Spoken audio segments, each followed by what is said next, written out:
کسی اللہ والے سے کسی نے پوچھا تھا کہ بڑے کثرت سے درود شریف پڑھتا ہوں، کوئی ایسا طریقہ بتائیں کہ جناب نبی کریم صلی اللہ تعالی علیہ وسلم کی خواب میں زیارت ہو جائے۔ تو فرمایا کہ بھائی رات کو وضو کر کے سویا کرو،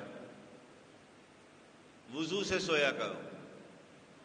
اب آپ دیکھیں وضو در حقیقت نماز کی تیاری ہے، لیکن یہ رب کریم کو تیاری بھی اتنی پسند ہے کہ اس تیاری پر بڑے بڑے فیصلے ہو جاتے ہیں۔ اس لیے بزرگوں کے تجربے میں رہا ہے، اس لیے فرمایا کہ جس کو دیدار نبی کا شوق ہے وہ درود شریف کی کثرت تو اپنی جگہ ہے، لیکن جب سوئے تو پھر وہ وضو کر کے سوئے، وضو بنا کے۔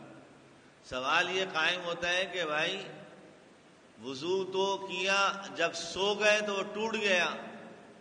کہا کہ وہ وضو جو نماز کے لیے کیا جاتا ہے، عبادات کے لیے کیا جاتا ہے، وہ وضو سونے سے ٹوٹ جاتا ہے، اور جو وضو دیدار نبی کے لیے کیا جاتا ہے وہ وضو سونے کے بعد بھی قائم رہتا ہے۔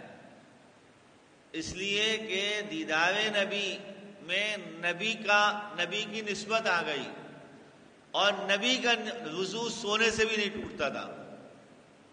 اس لیے نسبت نبی جب موجود ہے تو وہ وضو بھی قائم رہتا ہے۔